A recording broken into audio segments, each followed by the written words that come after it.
Hello Dude, எல்லோரும் எப்படி இருக்கீங்க? உங்கள் நேமில் 10க்கும் மேற்பட்ட சிம் கார்டு வச்சுருக்கீங்களா? அப்போ உங்களுக்கு தாங்க இந்த வீடியோ. மறக்காமல் ஸ்கிப் பண்ணாமல் பாருங்கள். 2023 பார்த்தீங்கன்னா டிபார்ட்மெண்ட் ஆஃப் டெலிகம்யூனிகேஷன் ஒரு சட்டம் எடுத்துன்னு வந்தாங்க. அந்த சட்டத்தின்படி பார்த்தீங்கன்னா ஒருத்தர் 9 சிம் கார்ட்ஸ் மட்டும்தான் யூஸ் பண்ண முடியும். 9க்கு மேலே, அதாவது 10 அண்ட் அபவ் யூஸ் பண்ணுறீங்க அப்படின்னா அவங்களுக்கு பார்த்தீங்கன்னா 2 lakhs வரை பெனால்ட்டி அமௌண்ட் சொல்லியிருக்காங்க. அப்படி இல்லை அப்படின்னா சிறை தண்டனையை சொல்லியிருக்காங்க. ஸோ உங்கள் நேமில் எத்தனை சிம் கார்ட்ஸ் இருக்குதுன்னு உங்களுக்கு பார்க்கணுமா, ப்ளஸ் அதை எப்படி ரிமூவ் பண்ணுறது, தேவையில்லாத சிம் கார்ட்ஸ் எப்படி ரிமூவ் பண்ணுறது பற்றி தெரிஞ்சுக்கணுன்னா இந்த வீடியோவை ஸ்கிப் பண்ணாமல் பாருங்கள். இந்த புதிய சட்டம் பார்த்திங்கன்னா 18th July 2024 கவர்மெண்ட் இம்ப்ளிமெண்ட் பண்ணியிருக்காங்க. ஸோ ஒருத்தர் 10 அண்ட் அபோவ் சிம் கார்ட்ஸ் வச்சுருக்காங்க அப்படின்னா ஃபஸ்ட்டு டைம் ஃபைன் பண்ணால் 50,000, அகைன் அண்ட் அகைன் ஃபைன் பண்ணுறாங்க அப்படின்னா 2 lakhs வரை பெனால்ட்டி நம்ம கவர்மெண்ட்டுக்கு கட்ட வேண்டியதாக வரும் ஃபைன் அமௌண்ட்டாக.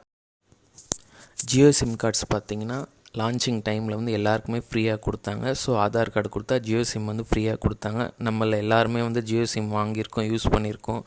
அதே மாதிரி ரிலேட்டிவ்ஸ், ஃப்ரெண்ட்ஸ், ஃபேமிலி எல்லாருக்குமே நம்ம பேரில் வாங்கி கொடுத்துருப்போம். ஸோ அந்த மாதிரி சிம் கார்ட்ஸ் இருக்குது, உங்களுக்கு தெரியல, யார்கிட்ட இருக்குதுன்னு தெரியல. அதே மாதிரி வேறு சிம் கார்ட்ஸ் உங்களுக்கு தெரியாமல் உங்கள் நம்பரில் வந்திருக்கு அப்படின்னா அதெல்லாம் எப்படி ரிமூவ் பண்ணணும், ஸோ தேவையில்லாத சிம்ஸ் எப்படி ரிமூவ் பண்ணிவிட்டு டீஆக்டிவேட் பண்ணணும், அதே மாதிரி உங்கள் நேமில் இருக்கிற சிம் கார்ட்ஸ், யூசேஜ் இல்லாத சிம் கார்ட்ஸ் எப்படி டீஆக்டிவேட் பண்ணணும், அதை பற்றின வீடியோ இப்போ நம்ம பார்க்கலாம். அதே மாதிரி 9 சிம் கார்ட்ஸ் மட்டும்தான் ஒருத்தர் நேமில் இருக்கணும். ஸோ 10 அண்ட் அபோவ் இருந்துச்சு அப்படின்னா அது சட்டப்படி தப்பு அப்படின்ட்டு டிபார்ட்மெண்ட் ஆஃப் டெலிகம்யூனிகேஷன் அனௌன்ஸ் பண்ணியிருக்காங்க. ஸோ உங்கள் நேமில் 9 சிம் கார்ட்ஸ் மட்டும் வச்சுக்கோங்க. 10 அண்ட் அபோவ் சிம் கார்ட்ஸ் இருந்துச்சு அப்படின்னா இமிடியேட்டாக ரிமூவ் பண்ணிவிடுங்க. இல்லைன்னா நம்மளுக்கு பெனால்ட்டி தான் போடுவாங்க. ஸோ வாங்க வீடியோக்குள்ளே போகலாம். எப்படி ரிமூவ் பண்ணுறது, எப்படி டீஆக்டிவேட் பண்ணுறது பற்றி நம்ம பார்க்கலாம். கூகுள் சர்ச்சில் TIFCOP அப்படின்னு டைப் பண்ணிங்கன்னா வர ஃபஸ்ட் லிங்கை கிளிக் பண்ணுங்கள்.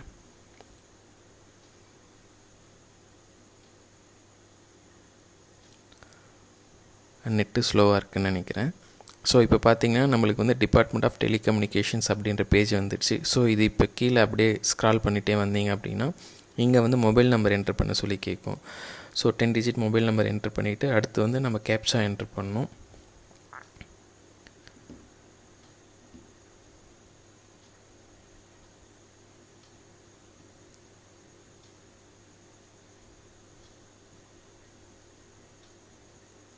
ஸோ கேப்சாவை என்ட்ரு பண்ணிவிட்டேன். இப்போ வேலிடேட் கேப்சா கிளிக் பண்ணுறேன்.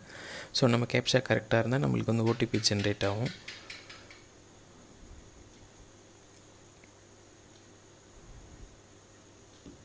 ஸோ நான் இப்போ OTP என்ட்ரு பண்ணுறேன். ஸோ OTP என்ட்ரு பண்ணிவிட்டு லாகின் கிளிக் பண்ணுறேன். நம்ம OTP என்ட்ரு பண்ணி மெயின் பேஜுக்கு லாகின் பண்ணிட்டோம். ஸோ இப்போ பார்த்தீங்கன்னா இங்கே மேலே டேபில் பார்த்தீங்கன்னா ரெக்வைர்டு அப்படின்னு க்ரீனில் இருக்குது, நாட் ரெக்வைர்டு இருக்குது, நாட் மை நம்பர் அப்படின்னு இருக்குது. ஸோ ரெக்வைர்டு அப்படின்னா என்னென்னு பார்த்தீங்கன்னா இந்த மொபைல் நம்பர் உங்களுக்கு தெரிஞ்சு தான் வாங்கியிருக்கீங்க, இப்போ நீங்கள் யூஸ் பண்ணுறீங்க, ஸோ எந்த ஆக்ஷனும் எடுக்காதீங்க அப்படின்றது தான் அந்த ரெக்வைர்ட். ஸோ இப்போ நாட் ரெக்வைர்ட் பார்த்தீங்கன்னா உங்களுக்கு தெரிஞ்சு தான் வாங்கினீங்க, பட் இப்போ எனக்கு தேவையில்லை, ஸோ டிஸ்கனெக்ஷன் பண்ணிடலாம் அப்படின்றது தான் அந்த not required. Not my number அப்படி பார்த்தீங்கன்னா உங்களுக்கு தெரியாமல் உங்கள் நேமில் யாருன்னா வாங்கியிருந்தாங்க அப்படின்னா உங்கள் நாலேஜ் இல்லாமல் அப்படின்னா ஸோ நாட் மை நம்பர் அப்படி கிளிக் பண்ணோம் அப்படின்னா ஸோ அது உங்கள் நம்பர்லேருந்து டெலீட் ஆகிடும், ப்ளஸ் அந்த கனெக்ஷனை டிஸ்கனெக்ட் ஆகிடும். ஸோ இதுதான் பார்த்தீங்கன்னா அந்த 3 category: required, not required, not my number. So இப்போ பார்த்தீங்கன்னா mobile numbers registered in your name 3 அப்படின்னு கொடுத்துருக்காங்க. ஸோ என் நேமில் பார்த்தீங்கன்னா 3 நம்பர் இருக்குது. ஸோ ஃபஸ்ட் நம்பர் பார்த்தீங்கன்னா நீங்கள் எந்த நம்பர் கொடுத்து லாகின் பண்ணி உள்ளே வரீங்களோ இந்த வெப்சைட்க்கு, ஸோ அந்த நம்பர் தான் ஃபஸ்ட் நம்பர். ஸோ இப்போ இதை நான் கிளிக் பண்ணுறேன் அப்படின்னா இங்கே பாருங்கள், so you can't report your own number. So உங்கள் நம்பரை நீங்கள் ரிப்போர்ட் பண்ண முடியாது. எந்த நம்பரில் நீ லாகின் பண்ணி உள்ளே வரீங்களோ அந்த நம்பரை ரிப்போர்ட் பண்ண முடியாது. ஸோ நான் இங்கே ரெக்வைர்டுன்னு கொடுத்துட்டேன். இப்போ இங்கே இந்த 2 நம்பர் இருக்குது. எக்ஸாம்பிள் இப்போ நாட் ரெக்வைர்டுன்னு ஒரு நம்பர் கொடுத்துருக்கேன். சப்போஸ் இது உங்கள் நம்பர் தான், நீங்கள் தான் வாங்கினீங்க, பட் யூஸ் பண்ணல அப்படின்னா நீங்கள் நாட் ரெக்வைர்டுன்னு கொடுத்துடலாம். சப்போஸ் இந்த நம்பர் தேர்ட் நம்பர் பார்த்திங்கன்னா யாருதுனே தெரியல, என் பேரில் இருக்குது அப்படின்னா நாட் மை நம்பர் அப்படின்னு கொடுத்துட்டு ரிப்போர்ட் கொடுத்தீங்க அப்படின்னா செகண்ட் நம்பர் டீஆக்டிவேட் ஆகிடும். ஏன்னா உங்களுக்கு தெரிஞ்சு வாங்கியிருக்கீங்க, ஸோ அந்த நம்பர் பார்த்திங்கன்னா டீஆக்டிவேட் ஆகிடும். ஸோ தேர்ட் நம்பர் பார்த்திங்க அப்படின்னா உங்களுக்கு தெரியாமே இந்த நம்பர் வந்து உங்கள் நேமில் இருக்குது. ஸோ டீஆக்டிவேட் ஆகிடும். ப்ளஸ் உங்கள் நேம்லேருந்தும் அந்த நம்பர் வந்து ரிமூவ் பண்ணிவிடுவாங்க. இந்த ரிப்போர்ட்டுன்னு கொடுங்க, செலக்ட் பண்ணிவிட்டு மறக்காமல் ரிப்போர்ட்டுன்னு கொடுத்தீங்க அப்படின்னா ஒரு ட்ராக்கிங் நம்பர் வரும். ஸோ நீங்கள் அந்த ட்ராக்கிங் நம்பரை மேலே ரெக்வஸ்ட் நம்பர் அப்படின்னு இருக்குல்ல, அந்த இடத்துல போட்டு நீங்கள் ட்ராக் பண்ணிக்கலாம். ஸோ அது என்ன ஸ்டேட்டஸில் இருக்குது, ரிமூவ் ஆகிடுச்சா, டிஸ்கனெக்ட் ஆகிடுச்சா அப்படின்றது நீங்கள் தெரிஞ்சுக்கலாம். இந்த வீடியோ உங்களுக்கு யூஸ்ஃபுல்லாக இருந்துச்சு அப்படின்னா மறக்காமல் லைக் பண்ணுங்கள். அப்புறம் நம்ம சேனலுக்கு சப்ஸ்கிரைப் பண்ணுங்கள். உங்கள் நேமில் எத்தனை சிம் கார்ட்ஸ் இருக்குது அப்படின்றத கமெண்ட்டில் மறக்காமல் சொல்லுங்கள். தேங்க்யூ.